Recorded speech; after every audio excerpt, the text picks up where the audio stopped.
Alright guys, what is up? It is 2020. It is currently almost 3:30 a.m. on January 1st, and this is my first YouTube video of the year. I'm so excited. I'm so grateful. One of my New Year's resolutions is to make sure that I get on camera, I speak, I spread my mana'o, and I share all the things that I know to all of you around the world, because all of you have given me so much, and I'm so thankful. If you don't know who I am, my name is Kanani, Lokelani, Filiata, Angel Kahanui, Asuega, and I'm a Polynesian, and I am a dancer in Southern California. I specialize in Oritaiti. It is my life, and I am going to probably make 500 million videos saying just this. So please keep watching. Please press that subscribe and hit that bell for notifications. And if you love me, I don't know, keep watching. So this video is going to be talking about what it's like to be a competition dancer, what it takes, what happens, what do you do while you're there, what's happening behind the curtains and things like that. All right, so let's get started. So basically you register for the competition online. Normally you can find it through their own website. There's Instagram pages normally and Facebook pages, and then you find the way to register, and then you send in all of your information and you pay. Normally that happens before competition. Lately it's very rare, but it is possible where you can do a walk-on competition.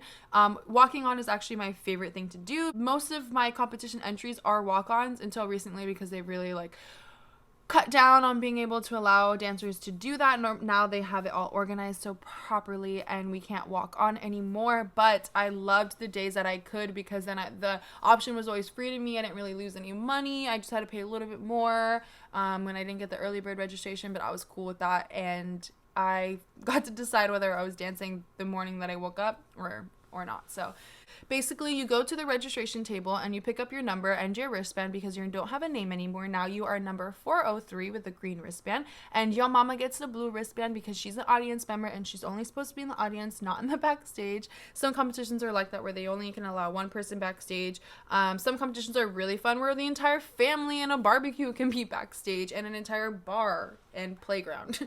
But nah. So you get a wristband and your number, and then you go backstage and you start to get ready.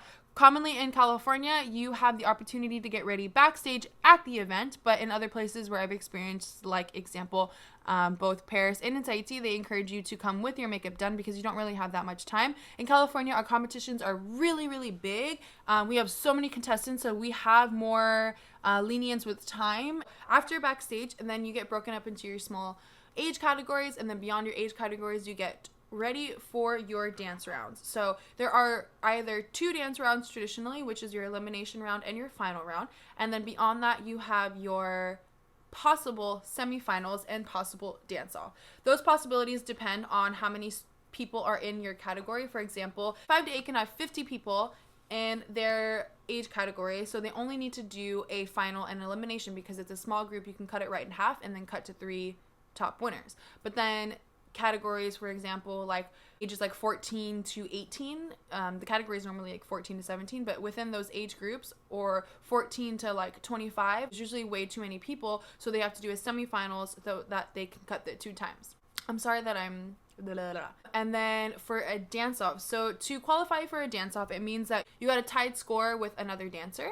So you go out and you basically do the same thing that you did for the elimination round or for the final round, and you do a 1 minute and 45 second solo or a 2 minute solo, and then the judges, they vote. They don't go off the score sheet anymore. They vote, I want her, and I want her, I want him, and I want him. And then if the vote is unanimous, is that the word? If they all vote for the same girl, or the majority of the votes go to one person, then obviously that girl had won that dance off.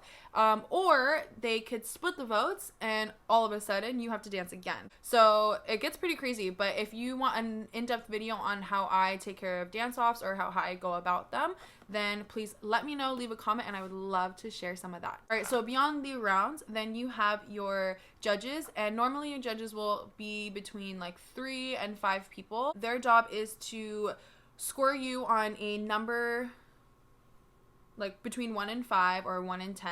Basically have a score sheet. On your score sheet, it could have things like stamina, stage presence, choreography, knowledge of steps and beats, and costume. And then within each of those categories, you have 1 through 5, and you get judged between 1 through 5.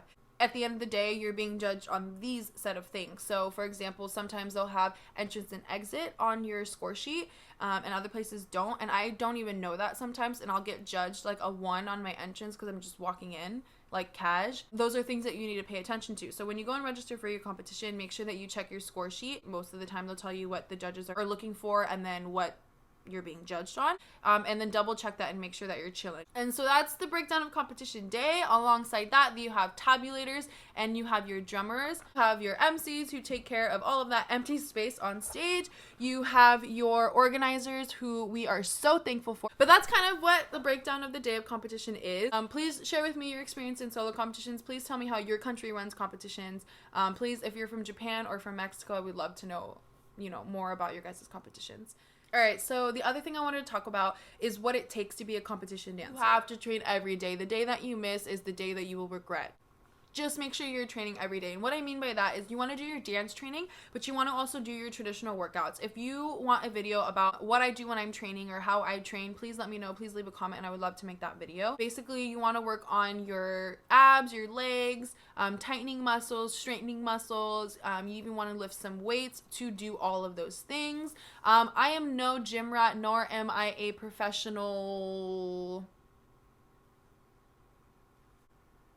I feel like I know some things that will help you improve. And if you know anything, if you know any ways of how you train, I'd also love to know that. Please leave a comment about how you train and what helps you as a dancer. All right, and the second thing that you really want to take care of as a competition dancer is your mental health. It's a really scary place to be because it's an individual sport.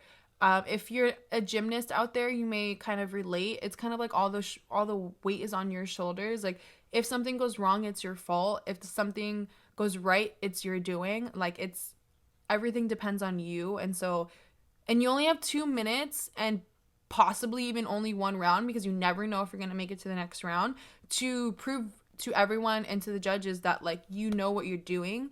And you won't be able to really like give your all if you're feeling cloudy in the brain. I've really honed in on why I am the way that I am, and then where it stems from, and then how I can move forward. And with that process, I've been able to dance and express so much better. You really want to be strong mentally. You really want to be okay in your head. You want to have a lot of clarity and understanding of why you're there and what you're there for, and then what your end goal is.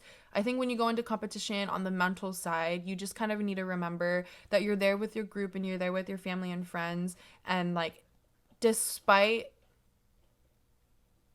how you did on stage, you need to remember also why you're there and why you continue to do it.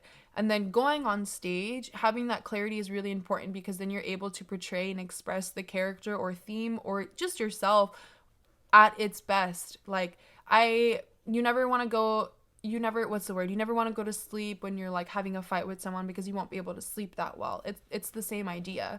And I really, really stress this because from experience, I've had moments where I wasn't clear at all in my head and I didn't know what I wanted, and I knew what I wanted, but I didn't know how to get there, and then I didn't know how to accept myself as a person, as a female, or as a Polynesian, and then as a Tahitian dancer, I didn't know how to accept myself. So it showed, and then I wasn't as successful as I wanted to be in a lot of things. But from personal experience, having a strong mental health and making sure that you're active on training yourself or practicing positive behavior, then your dancing will come out much more beautiful and graceful and stronger, because you'll be stronger inside. So the first 2 things of what it takes to be a competition dancer, or what it's like to be a competition dancer, is to train both your body physically and mentally. Let me know if you relate with that at all, or if that's something that you have gone through, or it's something that you're struggling with. And please leave a comment if you are open to share, and I would love to read about it and hear from you guys as well. The last thing is how to be successful in a solo competition. What would be considered success would be different to me than it would be to you, maybe. For example, for myself, my goal and something that would have been successful for me would have been to win overall. That was my goal. After I've won 2nd and 3rd place for so many times in so many years, I felt so successful with that part of solo competitions for me. Like 3rd place felt like a dream at one point, and then 2nd place felt like I was a millionaire, and then when I finally won 1st place for the first time, I was off the charts. Another thing that would be counted as success for me is making sure that I feel good after my performance. The level of dancing just got so insane at one point where I was like, like I really don't think I'm gonna do too cute today. So my goal today is to make sure that I'm proud of myself. To me, another way would be the fact that I went out there. Like that there's a lot of people who've also told me that, like, all they want to do is make sure that they can prove to themselves that they can do this, and they go out there and they do their best and they face their fears, and that's successful for them. But I want you guys to know that your success is your success, and I'm so proud of you, and your families and friends are so proud of you. And if you feel good in your heart, like I said before, then you know that's all that you need. So how to be successful as a competition dancer. One of them would be dedication and consistency. The whole idea of you need to eat, sleep, and breathe, whatever it is, that's true. All I would do, all I could think of since I was a freshman, which was 2012, it's 2020. Since 2012 is kind of like the time, or a little bit before that, is kind of the time that I started getting really into solo competitions. You can ask all my friends. They used to gas on me because they never listen. Every time they would ask me to like play a song, I'm like, I can't play a song. You want to listen to drum beats? I literally don't know what's happening on the radio, on Spotify, on YouTube. I don't know anything unless it comes from the island of Tahiti. Like, sorry. So for the last 7 years, I've literally learned every damn ote'a drum beat that you could possibly find on the internet. I would walk to class, I would sit in class, I would dance in the hallways. There was this Twitter page who like went viral at my school, and it was secrets of CMHS, and one of them was like, why doesn't Kanani stop shaking her ASS? Like nobody wants to see that or something like that. Yo, I was shaking my ASS because I was dedicated and I wanted to win. And so I spent lunch, break, class time, every single moment I can to be practicing. So when that tweet came out, I was like, okay, bye. So the other thing to be successful, which would be decide why you're doing it and what you want from it. For me, I decided that I wanted to take first place. For me, the other time that I decided to want to feel really, really confident about myself and about my solo. And that was enough for me. So it depends on what you want. But once you decide why you're doing it and what you want, then it makes it much easier to go after it. Okay, so the last thing on the list of how to be successful as a competition dancer is to take advantage of all of the possible teachings that you can. I've taken millions and millions of workshops. My mom would take me out of volleyball practice and we would drive straight to a workshop. We would drive early up to Vegas for the workshop before the competition, like anything you could think of, other people. And once I got to learn from other people, I got to learn their mana'o, their philosophy, their way of seeing competition, their ways of dancing, their techniques, and I literally can't explain. My mind just blew up. I can recall so many specific teachings from certain workshops that I was just like, oh my gosh, that makes sense. Oh my gosh, that ignited something inside of me. Oh my gosh, that inspired me. And then after every single workshop, I came out a different dancer. Woo! It's really powerful.